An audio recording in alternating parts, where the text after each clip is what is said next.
Sean Bill, do you mind coming up? This is the new CIO at Blockstream. Can you guys give him a huge round of applause? You got to pick whichever seat you want. Sorry to ninja launch you up here. Sean, how much Bitcoin have you helped companies buy? More pensions. Okay, do tell me about this. Yeah, I'm interested in that.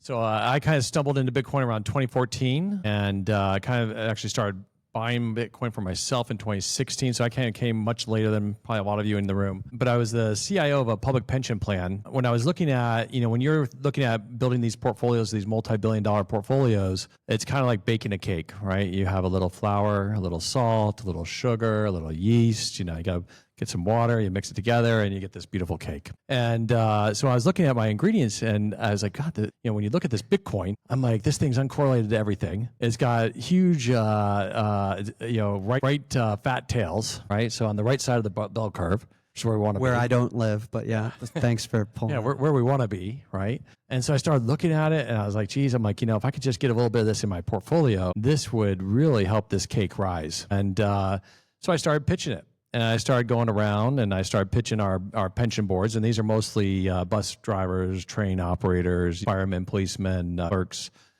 folks that would never otherwise have exposure to Bitcoin. You're right now the CIO at Santa Clara Pension Fund. Yes, yeah. So I was I was in the hedge fund business for the first 20 plus years of my career and started out the Chicago Board of Trade when it was like open outcry. So like literally in corn, wheat, and beans when it was like, okay, I'm going to sell you 500 at a quarter. And then we'd confirm offline, at the upstairs, make sure we got our trade settled. But that's how Bitcoin transactions work. By the way. Back when they first started. Yeah, right? Absolutely. In New York in the alleys, okay, I'm going to sell you 500 Bitcoin. Story about that. Yeah. So I'd been in the commodity space. So I think that kind of actually did help with understanding Bitcoin a little bit more. If you think about it as a money or commodity, you're a little more exposed to it in the commodity world. The other thing that really did help a lot was I was always a big enthusiast of Austrian economics. So like the young fellows that were up here earlier, I went to the von Mises Institute and was, found that on my own in college. And so I had that gold bent and what have you. And so I thought, well, if we could get it into these public pensions, this would really push Bitcoin down into the masses. You were talking about people that maybe make $40,000 a year. They are not going to go, open their own account and have a private key. That's just not going to happen. So for me, that was kind of the mission was like, okay, if I can get this into the portfolio, we are really democratizing access to Bitcoin to the masses. And so I started pushing it pretty hard. In 2019, people looked at me like I had three heads. They're like, what is this guy talking about? We know he was a hedge fund guy down in Newport Beach. And we pulled him out of retirement. And he's now managing our pension. And we thought that was a good idea, but now we're kind of wondering. So we just kept on trying to socialize the message. So I kind of the argument that kind of resonated with those folks was, they understood the gold analogy. And so, I always felt like that really kind of underestimates the real true potential of Bitcoin when you get into that argument. But it is, you're along the journey and you're trying to figure out how to get people involved. And so at this point where we were in that stage back in 2019, 2020, 2021, Bitcoin proving itself out as a store of value was not widely accepted yet, but was getting there. And so now I think today we would all agree it's a very strong store of value. It's a great thing, right? But back then it wasn't very obvious. And so so we started with that. And I kind of was like, okay, listen, if we could get a little Bitcoin, and if I, show a slide with these return profiles without Bitcoin on there, right, as a name, and people are like, oh shit, what's that? Like that's interesting, And then when we tell them it's Bitcoin, they're like, whoa, this is like digital money. How do I can't even conceive of that. And so this went on for a year and a half, and every quarter I'd bring in a guest speaker. So I'd bring in Dan Moorhead, or I'd bring in Mark Yusko. We brought in Anthony Pompliano. I just try anything. Different folks had different approaches, different stories, different ways of explaining things. And we just kept doing it. And then in 2021, I had seeded another hedge fund, Corbin Capital, a private credit strategy. Anthony Scaramucci and Troy Gajewski and Ray Nolte and these guys saw that we had seeded these guys. And they were like, oh, hey, listen, we saw you put $50 million into this thing and you seeded these guys' strategy. Could you seed a Bitcoin fund? I was like, ooh. I'm like, well, I brought this to my board like 3 times already, and it's been rejected every time. I was like, but we're your largest US LP. We have a pretty massive account with you guys. And I know from your LPA that you guys can invest 15% of that account in anything you want. And I was like, if you decided to invest it in Bitcoin, we'd be very supportive. And we would go to bat for you, and we would write the memos for you and make sure you don't get fired. Because that's, of course, the first thing everybody worries about, right? And there was some collateral damage in that process. We did have some folks that did get fired. I do feel bad for them. I did try to help them out. Like, well, listen, we'll help you reestablish yourself. Don't worry. Don't sweat it too much. But they couldn't really fire me because I was already retired when I went back to work for them. So they're like, wow, not going to really hurt him if we fire him. But all jokes aside, because why and how did they get fired? Well, so, the consulting crowd is it's very institutional and very set in its ways. And so, unfortunately for our folks, the consultants took a lot of heat, and not so much from other pensions, but more from the internal consultants at their firms. So I won't mention which one we used, but we've used them all. We had Callan, we had NEPC, we had Makita, we had Allborn, all on staff. But I did see some of the emails back and forth between the consultants and my consultant. I'm super disappointed. And then, I did talk to the president of the consulting firm. I'm like, dude, listen, we're in the Silicon Valley. We're sitting in the heart of the Silicon Valley. And, we view ourselves as innovators. And when my motto on my desk, it said, think like an entrepreneur with institutional resources. So when you come into my office, that's the first thing you would see. Because in the government space, people tend to get stuck, right? You think about who's on these boards. We're talking about, an accountant, right? Most of them are accountants. Who's an accountant? Pretty conservative person is going to become an accountant. But an accountant that goes to work for the government is really conservative, right? And they do not want to be on the hook as the guy that signed that thing that put Sean buy Bitcoin. So the blowback there was a little bit challenging, but we got it done. We ended up with, I recommended officially, it was a 1% to 3% position for the fund. We ended up with 45 basis points initially.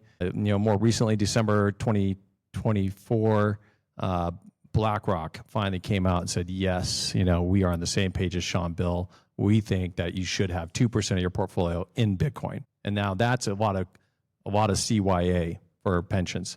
Nobody gets fired for buying BlackRock, right? So again, there's this, people are like, oh, BlackRock's buying, well, okay, let's get them in the pool, right?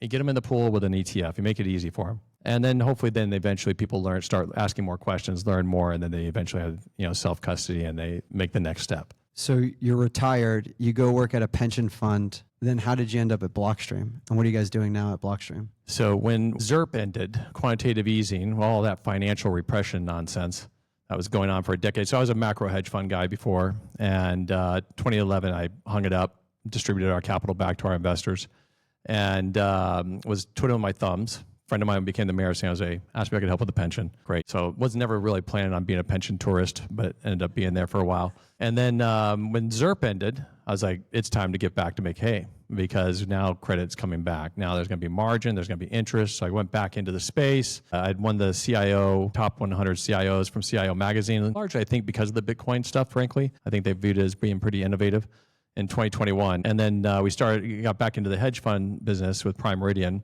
doing fintech and what have you, finding crypto miners, actually Bitcoin miners exclusively, Standard Power, some of those folks up in Ohio. Then a buddy of mine, I had a blog called Macro Crunch that I used to blog. I used to love to write about this stuff. When the pandemic hit, I was like, oh, this is a good way to stay in touch with friends, blog.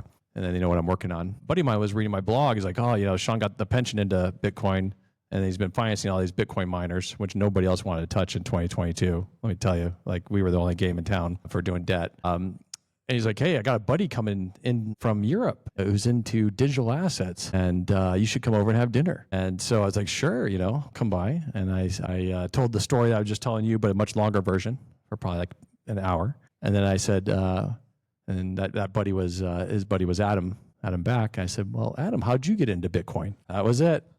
Yeah.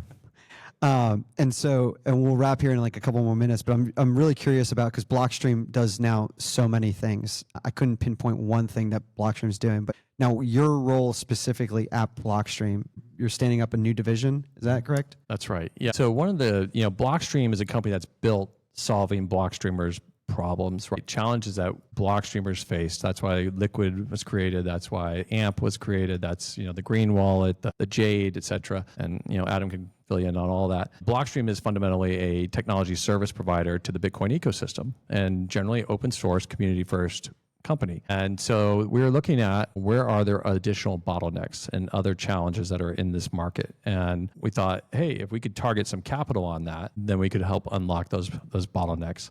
So within the credit markets, we want to try and help the credit markets develop more. So we want to partner up with folks like Unchained next door and help them do more loans, more lending. In the capital markets, we want to help the option market become much more efficient. If you look at the options markets in the curve, it should be a nice smooth smile, right? The longer the maturity, the higher the strike, it should be a nice smooth curve. And it's not. And it's just a little zigzag, and there's all kinds of inefficiencies to get there. So we're just going to try to apply capital to where the markets are inefficient and less well understood, and try and help them become more well understood. And in the process, so eventually, hopefully, we put ourselves out of business. There we go. And by the way, were you guys still holding Bitcoin on Valentine? Yeah. So Blockstream has been a Bitcoin treasury company since 2014. Oh, I mean, huge. Yeah. And why was I not friends with you guys? Like, where were you guys my entire life? Yeah, I mean, that might, Adam could give you a lot more background and history on that. But I think if you actually looked at the dates, I mean, Blockstream may be the first Bitcoin treasury company out there because they've been 10 years of doing that. So, and we are actually trying to, some of the products that we're building are really aimed at trying to help this kind of grassroots revolution that's going on throughout the United States. We're super supportive of what's happening with the strategic reserves. We want to be helpful to those folks at the state governments to get that Bitcoin secured in a proper way, make a simple interface for them, help them earn a little bit of return on the Bitcoin. And that's something that we're pretty focused on. And if they want to borrow against it, we'd love to be lending against it, et cetera. Man, that's awesome. When we first met in Nashville and you had hinted about this opportunity, I was like, man, this is awesome and best of luck. This is kind of a funny story because I was, hedge fund, deep in the hedge fund land. And my wife likes to say, well, you started the Chicago Board of Trade and now you're working on Bitcoin, like the most evolved dinosaur. It's like, you're still walking the planet. This is incredible. Thought you would be gone by now. But,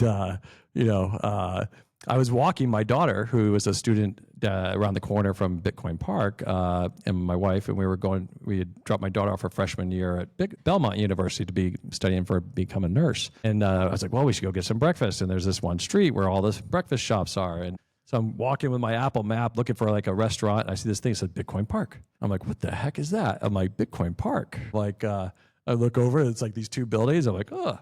I'm like, wow, please excuse me. I'm going to go over here and I'll join you guys for breakfast in a half hour. And I went and knocked on the door and there was a couple fellas in there coding and working on some stuff. And they gave me the tour and it was really exciting. I mean, I love what you guys have done there. And I think Bitcoin Park, Nashville, and Austin are just such great resources for the community. I can tell you that, Blockstream, we have a space in Lugano, Switzerland, and that was part of the inspiration was Bitcoin Park.